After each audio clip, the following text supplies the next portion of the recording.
سڑک میں دیوار بنی ہے، ایک طرف سے انصاریوں کا راستہ، ایک طرف سے شیخ کا راستہ ہے. انصاری کے راستے سے شیخ نہیں جا سکتا، شیخ کے راستے سے انصاری نہیں جا سکتا. ہم تو برادریوں میں بڑھتے ہوئے ہیں، ٹھیک ہے برادری ہے تو ہے، لیکن برادری کوئی فخر کی چیز نہیں ہے. شیر صاحب آدھی یہ سوچے میں شیخ اور انصاری اور خان سے اچھا ہوں، خان یہ سوچے میں انصاری سے بہتر ہوں، انصاری یہ سوچے میں فلاں سے بہتر ہوں. یہ اسلام کی تعلیم نہیں ہے. ان اکرمکم عند اللہ اتقاکم. برادری کی بنیاد پر کسی کو کوئی عزت حاصل نہیں ہے. نبی کے صحابہ میں آپ دیکھیں ورائٹی ہے صحابہ. سلمان فارسی ایران کے رہنے والے، سہیب رومی روم کے رہنے والے، اسی طریقے سے حضرت بلال حبشہ کے رہنے والے. کوئی گورا ہے، کوئی کالا ہے، کوئی ایران کا ہے، کوئی حبشہ کا ہے، لیکن نبی کے سارے صحابہ درجے میں اور مقام میں صحابی ہونے کے اعتبار سے برابر ہیں، صحابی ہونے کے اعتبار سے برابر ہیں. حضرت بلال تو غلام تھے، ان کو حضرت ابو بکر نے خرید کر کے آزاد کیا تھا. اور حضرت عمر کہا کرتے تھے آقا سیدنا سیدنا. بلال بھی ہمارا آقا اور ابو بکر بھی ہمارا آقا، ہمارے آقا نے ہمارے آقا کو خرید کر کے آزاد کیا. بندو محتاج و غنی ایک ہوئے، تیرے دربار میں پہنچے تو سبھی ایک. اگر اللہ نے آپ کو توفیق دی ہوگی، آپ نے حج کیا ہوگا، آپ نے عمرہ کیا ہوگا، آپ نے دیکھا ہوگا کہ اللہ کے گھر کا طواف کرنے میں گورے اور کالے کا کوئی فرق نہیں، انصاری اور شہزادی کا کوئی فرق نہیں، امیر اور غریب کا کوئی فرق نہیں. سارے کے سارے لوگ ایک ہی آواز دے رہے ہیں، لبیک اللہم لبیک کی صدائیں دے رہے ہیں. ایک ہی آواز ہے، ایک ہی ڈریس کوڈ ہے، ایک ہی گھر کا طواف کر رہے ہیں اور ایک ہی مقصد ہے کہ اللہ راضی ہو جائے. سہیب رضی اللہ تعالیٰ روم کے رہنے والے، غلام بن کر کے مکہ میں آئے، کسی نے آزاد کر دیا، بزنس کرنے لگے. اللہ نے تجارت میں برکت رکھی ہے، تجارت میں برکت ہے. علماء کہتے ہیں کہ سب سے بہترین پیشہ کھیتی کرنا ہے، اور کھیتی کرنے کے بعد سب سے بہترین پیشہ تجارت ہے. تجارت میں اللہ نے بہت برکت رکھی. حضرت سہیب رومی رضی اللہ تعالیٰ نے تجارت کی، بزنس کیا اور اللہ نے برکت کی، بہت پیسہ کمایا. نبی اکرم کے اوپر ایمان لائے، صحابی ہو گئے. پھر ایک ایسا موقع آیا کہ اللہ کے پیارے نبی مدینہ چلے گئے. سہیب رومی ابھی مکہ میں ٹھہرے ہوئے ہیں، ان کو اپنا کاروبار بھی دیکھنا ہے، اپنے گھر والوں کو بھی دیکھنا ہے.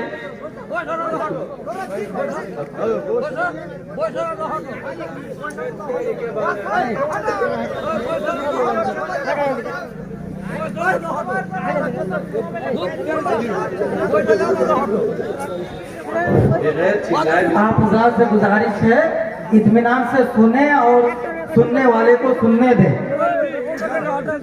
ڈسٹرب نہ کریں. کسی کا کوئی پرسنل میٹر کو کنارے لے جاؤ. آپ لوگ اطمینان رکھیں، جیسے سننا ہو سنیں، اطمینان رکھیں. سہیب رومی رضی اللہ تعالیٰ اپنے سارے بزنس کا سیٹ اپ کرتے ہیں، سارے مال کو اکٹھا کرتے ہیں اور تیاری کرتے ہیں مدینہ جانے کی. سامان پیک کر لیا، اونٹ تیار ہو گیا. سہیب رومی مکہ سے نکلنے لگے. مکہ کے کافروں نے اونٹ کی نکیل پکڑی، کہاں جا رہے ہو؟ کہاں میں مدینہ جا رہا ہوں، یثرب جا رہا ہوں، اپنے نبی کے پاس جا رہا ہوں. مکہ والوں نے کہا سہیب ہم تمہیں مدینہ نہ جانے دیں گے، تم نے ساری زندگی مکہ میں رہ کر کے پیسہ کمایا اور آج چاہتے ہو کہ اپنی ساری کمائی لے کر کے تم مدینہ چلے جاؤ. اے سہیب ہم کبھی ایسا نہ ہونے دیں گے. کہا پھر کیا کرتے ہو؟ کہا ہمارے پاس بس ایک ہی آپشن ہے، تم اپنا سارا مال ہم کو دے دو، ہم تمہیں مدینہ جانے دے دیں. او لوگوں، مال بڑی اہم چیز ہے مگر اللہ سے بڑھ کر کے نہیں ہے، رسول سے بڑھ کر کے نہیں ہے. سہیب رومی رضی اللہ تعالیٰ نے ایک سیکنڈ بھی نہیں لیا فیصلہ کرنے میں. کہا اے مکہ والو، اگر یہ بات ہے لے لو میرا یہ سارا مال. ساری زندگی کی گاڑی کمائی ان کے حوالے کر دیا اور خالی ہاتھ حضرت سہیب رومی مدینہ چلے آئے. جب مدینہ پہنچے فجر کی نماز کا ٹائم تھا، اللہ کے پیارے نبی نماز پڑھا رہے تھے، صہیب رومی آتے ہیں اور نماز میں شامل ہو جاتے ہیں۔ نبی اکرم نے سلام پھیرا، اپنے صحابی پر نظر پڑی، اللہ کے نبی کھڑے ہو گئے، اپنے صحابی کو گلے لگایا۔ اللہ کی طرف سے اللہ کے نبی کو بتا دیا گیا تھا سارا معاملہ۔ نبی نے پہلا لفظ جو کہا، آپ نے فرمایا اے صہیب ربحت البیع ربحت البیع، اے صہیب تو نے بڑے فائدے کا سودا کیا ہے، تو نے کوئی گھاٹے کا سودا نہ کیا، تو نے ساری زندگی کی کمائی کو ٹھوکر مار کر کے اللہ کے دین کے لیے تو نے قربان کر دیا، اے صہیب تو نے بڑے فائدے کا سودا کیا ہے۔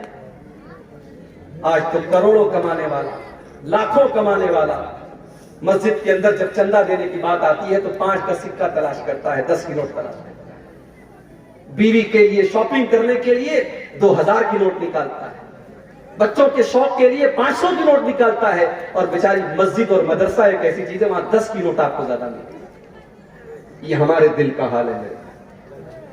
لا تلہکم اموالکم ولا اولادکم عن ذکر اللہ، اے ایمان والو اپنے مال کے چکر میں تم اللہ کو بھول نہ جانا، اپنی اولاد کے چکر میں تم اللہ کو بھول نہ جانا۔